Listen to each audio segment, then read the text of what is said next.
Hey, I'm Ewan, and today we are going to be installing a slip-on exhaust onto our 2024 Harley-Davidson Street Glide. Now, why would you want slip-on exhaust on your Harley-Davidson? Well, for one, if you have stock pipes on your Harley, I feel bad for you, and nobody's going to want to be your friend. It's really unfortunate. But really what we're looking to do is get a bit of a better aesthetic, as well as open up the sound of this bike to get it to sound a whole lot better. You will get very minimal performance gains, but if performance is really what you're looking for, you're going to want to look at a full system exhaust. And luckily for you, we have two other videos where I install a full system 2-in-1, as well as a 2-in-2 on this exact same motorcycle for you to check out if that's what you'd rather. But slip-ons, like I said, are going to be a better aesthetic and sound for the least cost in terms of getting an exhaust on the bike. If you're just looking for the better sound, this is the cheapest way to go, and it is also the least amount of work. It's a very quick install, and you're going to get so much more out of the motorcycle. Now, we're going to link the tools needed for this job in the description of this video, but to get started, we're just going to remove our side bags. So this bike is on a lift, which is nice because I'm not crouching down, but this is totally doable on the side stand on the ground. Getting your stock mufflers off is pretty straightforward. There's only 2 points holding this muffler onto our bike right now. There's this bracket up here with these 2 bolts, and then there is a clamp right here that's holding the muffler onto our header pipe. All we're gonna have to do is loosen our clamp up here and then take those 2 bolts off, and we should be able to wiggle it off. To do that, you can just loosen the heat shield to make some room for yourself. I'm gonna take it off entirely just so you can see what's going on, but it is not necessary for you to take it off completely. So I like to start with the clamp first, so that way when we get back to our bolts in the rear, everything's loose and we can just pull the pipe off from there.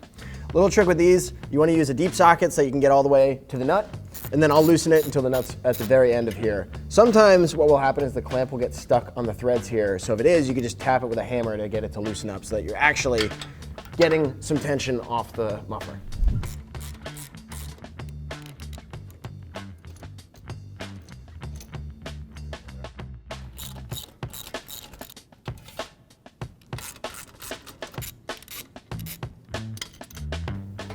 This is different every time. You want to just wiggle it back and forth, side to side, and you can kind of see it shimmy off of here. And then just make sure you support it when you get to the end. You'll see through the gap here where it's about to slide off. So with our new muffler, we're just going to do the reverse of removing them. So I'm just going to slide this into place and then get my bolts hand tight onto our bracket here. And one thing to point out is these are side specific, so one side is bigger than the other at the opening, smaller one being this left side. Second thing is our bracket back here does actually slide back and forth, and we are shooting for as center as possible for where it lines up to get the bolts in. Let's get them on.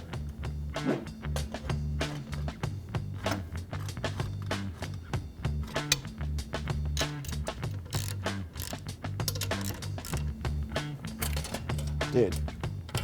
Be nice to me, will you? So this clamp is going to be easier to get on to our muffler first. We were able to leave the other one on the crossover pipe, but to get this on, we need to make sure that the bolt is facing the right direction for us to tighten it later. The way we're going to know that is because holding our bracket bolt mounts up here, you'll see this little indent, which means that this pipe faces in towards the bike like this. So to make sure we can access our bolt, I'm going to place it this direction.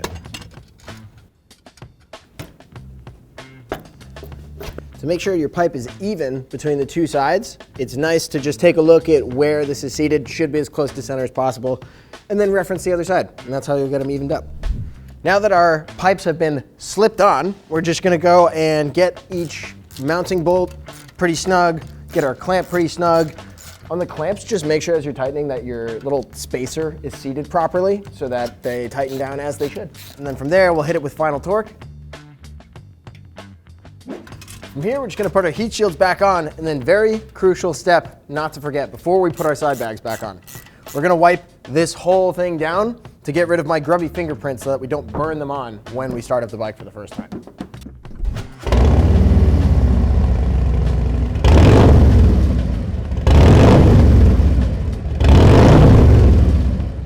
So as you just heard, these sound awesome. I think they look great. They actually do come in a few different finishes and some different end cap options. And if you wanted some more info, you could check out our detailed breakdown of the Khrome Werks 4.5-inch slip-ons.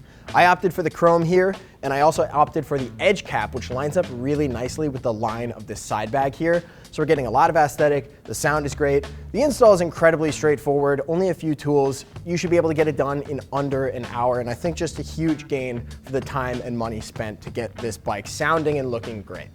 If you have any further questions though, you can go ahead and click the link, which will bring you to our product detail page, and you can see what other riders are saying about the Werks 4.5-inch slip-on mufflers for Harley. If you have further questions after that, go ahead and give our customer service team a call. They're all riders just like you, and they'd be happy to help your bike get set up sounding great. Now thanks for joining me in installing the Werks slip-ons today. I'm Ewan. I'll see you out there.